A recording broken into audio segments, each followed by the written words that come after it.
Wuthering Waves has spent the last 2.5 years going from simply trying to catch up to the gacha standard to completely dominating it and eventually even evolving it. I mean, gacha games existed long before Wuthering Waves. Games like Genshin Impact, for instance, essentially set the blueprints for what every modern gacha game would look and feel like going forward. But even with that being said, now in 2026, we've really reached the point where a Wuthering Waves versus Genshin Impact discussion almost feels pointless. I mean, that is just how far Wuthering Waves has evolved beyond Genshin Impact. And when you even look at games that released after Wuthering Waves, titles like Arc Knight, Enfield, and Neverness to Everness, you start to notice that as good as these games are, as much innovation, ambition, and freedom as they bring to the genre, they still haven't been able to match Wuthering Waves in so many key areas. They always feel like they're a step behind. There's always something you can point to that keeps them from standing toe-to-toe with the juggernauts that Wuthering Waves has become. However, over the past couple of days, we have seen a new contender rise to the challenge. A game whose closed beta is currently live, a game that, at least from everything that I've played so far, feels like it was built to be the Wuthering Waves killer. I'm talking about none other than Silver Palace. And really, after playing this game religiously for the past 2 to 3 days, there is really only one question this video is going to answer. Is this game actually worth it? The Silver Studio, the developers of Silver Palace, built a game that can stand the test of time, a game that can genuinely rival the very best gachas in the industry and deliver the same level of quality we have come to expect from the genre's biggest name. Or is Silver Palace just another forgettable release that will ultimately be remembered as an example of what not to do, rather than becoming a part of the standard for gacha games? That's exactly what we're going to talk about in this video. So if you're into this kind of content, make sure to leave a like and let me know your thoughts. From everything you've seen so far, from all the posts on Twitter, all the videos on YouTube, do you think Silver Palace has what it takes to become one of those games? One of the games that genuinely move the needle, one of the games that create the kind of excitement the gacha space desperately needs right now? Or do you have other thoughts entirely? Tell me that in the comments below, and of course don't forget to subscribe if you're interested on any of my future videos. Alright, let's get into it. Now, if you're going to talk about Silver Palace, especially as a comparison to Wuthering Waves, and by extension, being a part of the greatest gacha in the entire space conversation, I think there are 3 major things we need to look at. First, we're going to talk about the story of Silver Palace, but not just the narrative. No, we're going to look at every single thing that makes up the story experience: the world, the environments, the characters, all the smaller mechanics that help establish Silver Palace as a game with its own identity. And in here, we're going to answer the very important question of, does Silver Palace genuinely have that identity? Is this a game that we can call its own game with its own experiences? Or are we simply looking at, well, just another regular old gacha game? After that, we're going to talk about the gameplay, and this is probably one of the most important parts of this entire review. I mean, one thing that many of us have unfortunately come to realize in the past 2.5 years is that it has become genuinely difficult to enjoy other gacha games once you've experienced Wuthering Waves. I mean, I've said this countless times, Wuthering Waves is the standard, Wuthering Waves is AAA quality gaming. And unfortunately, I don't think that same statement can be said about too many other gacha games. But what about Silver Palace? Whether it's the movements, the graphics, the combat, the overall fidelity, does this game understand that modern gacha players now expect the absolute best? And finally, we're going to talk about the most controversial part of Silver Palace, the gacha system. And listen, if there is one thing you take away from this entire video, let it be this section, because this is the conversation that makes this review so important. I mean, yes, we're going to ask whether Silver Palace has a good gacha system or not, which, if we're being honest, is a question that most of you probably already have an answer to. But more importantly though, we're going to be sending a message directly to the developers of Silver Palace, a message that I genuinely believe almost everyone watching this video can get behind. Before we get into all of that though, let us start with the story experience. Now, just to give a quick rundown of the Silver Palace story, the game begins with a celebration, one where the protagonists of the game, the twins, Hunin and Munin, are being honored by their outstanding detective work. And yes, you heard that right, kind of like Duet Night Abyss. This is a game where both playable characters actually exist as siblings in the same world, but in a rather brilliant attempt to separate the actual playable character, the one you choose at the start, the game has the other twin seemingly killed during a massive battle that breaks out in the middle of that very celebration. Going forward, we then find out that the surviving twin, the actual protagonist of the story, perhaps unable to deal with the loss of their sibling, leaves the city for 3 years, and it's only after returning that we get into the main story. See, you as the protagonist have your own personal objective: to investigate a horrific incident involving a fire that's happened a while ago, killing some people, a case that you believe is heavily connected to the murder of your sibling. Essentially, it is a revenge quest. But as you make your way back into Suveria, the absolutely gorgeous city that serves as Silver Palace's current setting, you become involved with another case, the werewolf case, a case that eventually reveals itself to have a deep connection to the very investigation you are already pursuing. And so the main story revolves around working alongside the city's constables, the police essentially, to investigate the werewolf case and uncover what it has to do with your sibling's death. And I will be the first to tell you, with without a shadow of a doubt that Silver Palace has,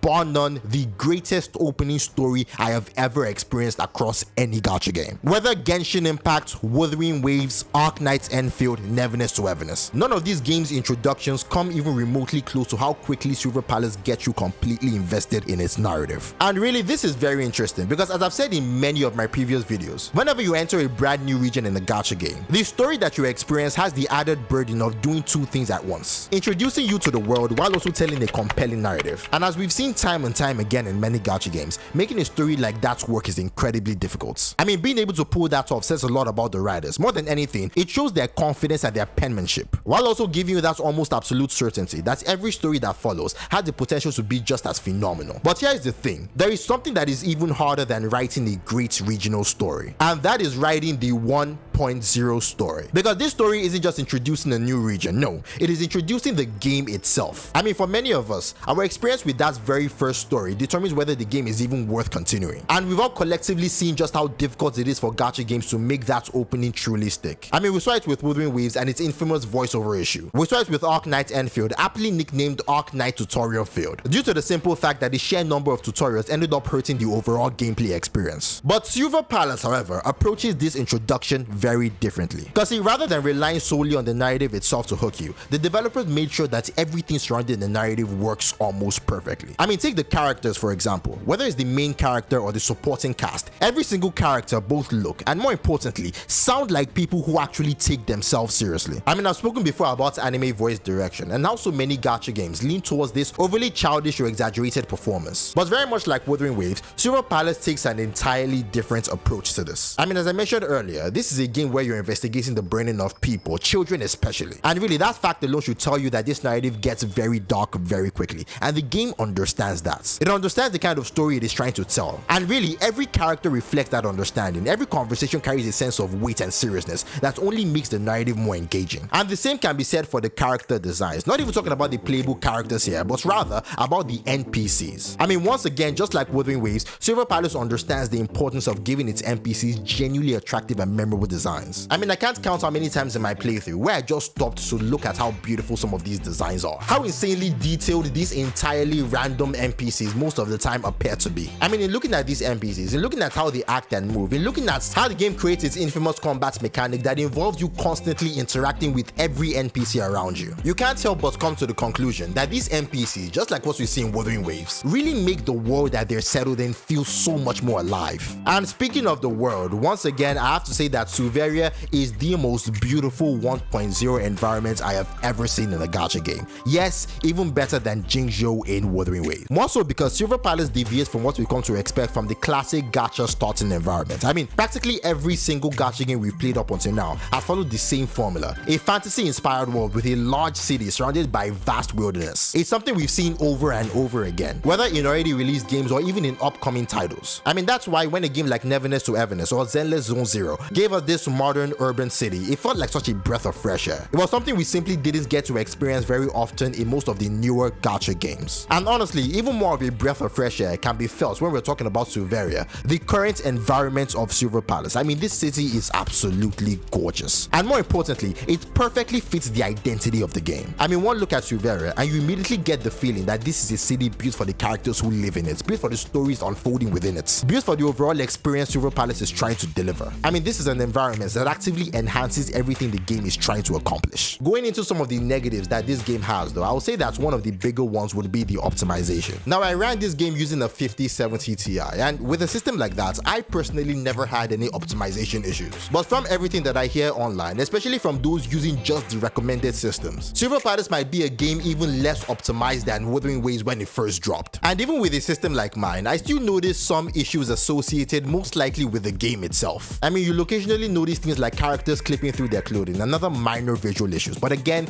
this is still a closed beta test. And these are exactly the kind of problems you'd expect to be ironed out before launch. But when it comes to the actual experience, as I said earlier, this might genuinely be the best opening experience I have ever had in a gacha game. Now, moving into the gameplay, how Silver Palace actually feels to play, and ladies and gentlemen, I think we're looking at another AAA quality game. I mean, this section is going to be pretty short because what I have to say is very simple. If you enjoy Wuthering Waves, if you see Wuthering Waves as a game that goes goes above and beyond in terms of presentation, responsiveness, overall gameplay quality, you are going to feel right at home in Silver Palace. And really, even for me, this was honestly surprising. I mean, with the launch of most new gacha games, I usually expect something to feel off. Some blaring movements jank, some awkward animations, some rough edges that immediately stands out as things that the developers need to improve. But to my surprise, Silver Palace doesn't just play well, it feels really good. I mean, I didn't play the first closed beta, so I can't compare how much has improved since then. But judging purely from the current beta, I am almost completely satisfied with how the game feels.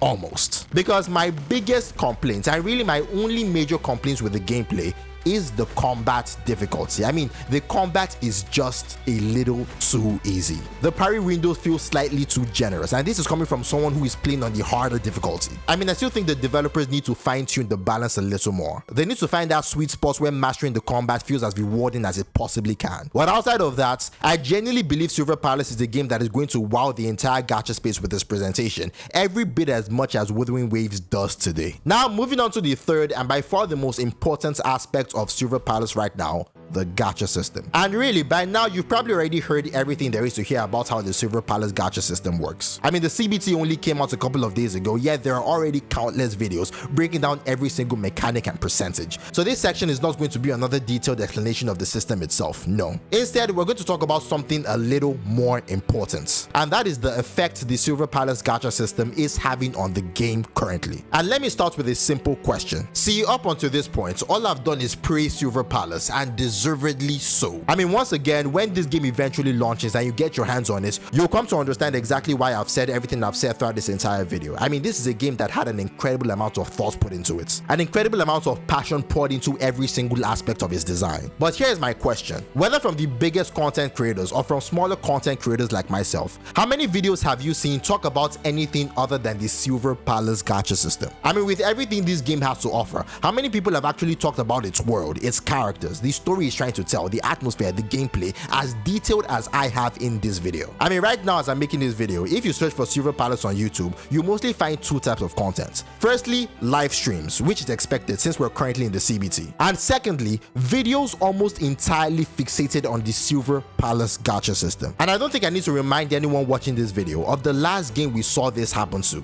Arknight's Enfield. I mean, just like Silver Palace, Arknight's Enfield gave us an incredible gameplay experience. And yet, almost every conversation surrounding that game became about one thing: its gacha system. And more than anything, we all understand how damaging that can be. We understand how bad it is when the entire conversation surrounding a gacha game becomes centered on the monetization instead of everything else it does right. We understand how easy it is for people to look at this one system, decide it's not worth their time, and never even give the game a chance. I mean, that's exactly why so many people, myself included, eventually walked away from Arknight's Enfield. Because regardless of how good the game was, the gacha system was controversial. I mean, M-Tash said it best: the system didn't just feel good. And this is a sentiment repeated by countless creators, probably one that many of you watching this video have felt yourselves. And now, after playing Silver Palace's CBT2, I'm seeing that exact same sentiment beginning to form around this game as well. Another game that is clearly trying to deliver one of the best gameplay experience that the gacha genre has ever seen. So this is my message to the developers of Silver Palace: you have created what is, in my opinion, the best gacha game to enter this space since Wuthering Waves. And that deserves an incredible amount of praise, because that is not an easy achievement, especially when players can already see that level of quality from version 1.0. But if there is one thing capable of completely ruining the momentum this game has built,